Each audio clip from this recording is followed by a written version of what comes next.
UP के Hathras gang rape मामले में बंगाल के मीम के लीडर इमरान सोलंकी का रद्द-ओ-अमल। हाथरस गैंग रेप मामले में आपकी क्या राय है, हमें बताइए। हाथरस गैंग रेप का जो मामला है उसमें राय की कोई ज़रूरत नहीं, उसमें सब हर लोगों की एक राय होनी चाहिए। और जिस तरीके से मुल्क में पूरा एहतजाज हो रहा है और हर पार्टी हर संगठन मिलकर जो एहतजाज कर रहे हैं, जो भी लोग हैं उनको सज़ा मिलनी चाहिए, पूरे तरीके से सही सज़ा मिलनी चाहिए।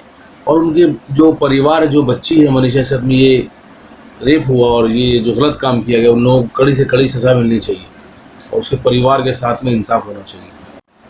आप लोगों ने इस ताल्लुक से अभी तक कोई तहरीक नहीं चलाई है। बंगाल में संग्रामपुर में, उलूबेड़िया में और काफ़ी जगह हमारे डिस्ट्रिक्ट में, इस्लामपुर में, गुटियारी शरीफ में, बरईपुर में, सब जगह एहतजाज हो रहा है। हम लोग हर जगह एहतजाज में शामिल हैं। हमारी पार्टी के वर्कर एहतजाज भी कर रहे हैं और हम लोग कलकत्ता में भी जो एहतजाज हो रहे हैं उसमें हम लोग भी शामिल हैं। हमारे जकरची में एहतजाज हुआ था, जबकि लोगों ने एक संगठन मिलकर, सारे संगठन मिलकर एहतजाज किया, हम लोग उसमें भी शामिल थे। तो सब जगह एहतजाज कर रहे हैं और हम लोग भी शामिल हैं उसमें। और हिंदुस्तान में हर जगह एहतजाज हो रहा है, हमारी पार्टी के लोग हर जगह कर रहे हैं।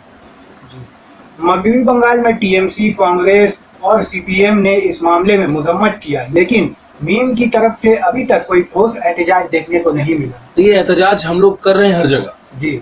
अब ये अलग बात है कि हमारी पार्टी को मीडिया कवरेज नहीं है। कांग्रेस को मिलता है, सीपीएम को मिलता है, टीएमसी को मिलता है, हमारी पार्टी को मीडिया कवरेज नहीं देती है। हमारी पार्टी पूरे जोर तरीके से मजम्मत कर रही है। हमारी पार्टी के जो प्रेसिडेंट है, जो सदर है वैसा असदुद्दीन ओवैसी साहब, उन्होंने पूरी मजम्मत की है।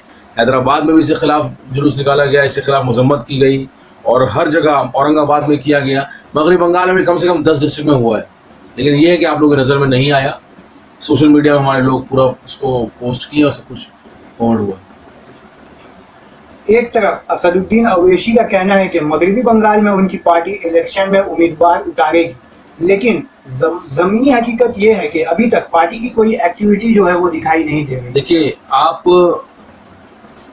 एक्टिविटी पार्टी की जो देख रहे हैं, अभी कल की बात बताऊं मैं, कल फिरहाद हकीम का एक न्यूज़ था, कैलकाटा न्यूज़ में चल रहा था कि फिरहाद हकीम ने करीब 20-25 लोगों को झंडा दिया टीएमसी का। कल की न्यूज़, कैलकाटा न्यूज़ में आप देखिएगा, उसमें से लोगों ने फिरहाद हकीम ने कहा कि हम लोगों ने 500-600 लोगों को टीएमसी ज्वाइन करवाया है। उसमें से एक मोनिरुल मंडल एक मीम का नेता है। तो फिरहाद हकीम ने ये स्पष्ट किया, नाम लेकर 600 लोगों में एक मीम का नेता है। इसका मतलब हमारी पार्टी यहाँ पर काम कर रही है। कल एक पूरी लंबी चौड़ी एक डिबेट चल रही थी न्यूज़ चैनल पे, सुमन, देवाशीष सब थे लोग, और मीम के एमआईएम के लिए ही डिबेट चली है।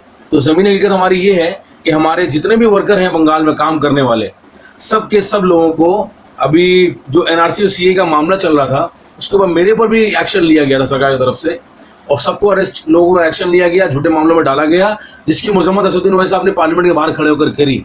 तो हमारी पार्टी पूरे तरीके से काम कर रही है और जितने भी नेता हैं, टीएमसी, सीपीएम, कांग्रेस, बीजेपी, इनकी सबकी ज़बान पर अभी एमआईएम का नाम आना शुरू हो गया।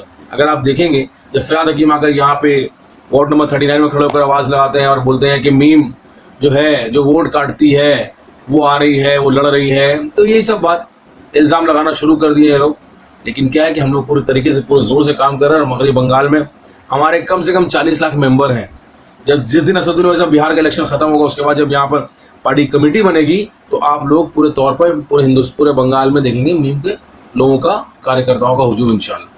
हमारा आखिरी सवाल ये है कि मीम को बीजेपी का बी टीम क्यों कहा जाता है? दूसरी पार्टियां कहती हैं कि जहां बीजेपी कमजोर पड़ती है वहां मीम को उतार दिया जाता है।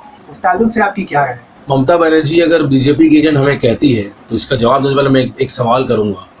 ममता बनर्जी जो वक़फ़ की जो हमारी संपत्ति है, उस संपत्ति का क्यों हिसाब नहीं रखती है, क्यों हिसाब नहीं देती है वक़फ़ बोर्ड का?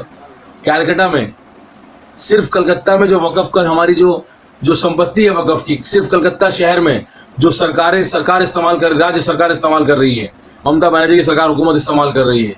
अगर वो जो सरकारी आंकड़ा है, जो सरकार ने उसका जो एक भाड़ा फिक्स किया है, अगर उस हिसाब से अगर भी लिया जाए तो कम से कम 300 करोड़ महीने के होंगे, कम से कम। तो ममता बनर्जी बीजेपी एजेंट बता दें हम। उसके बाद एमआरटीएफ फंड रिलीज नहीं करती है ममता बनर्जी।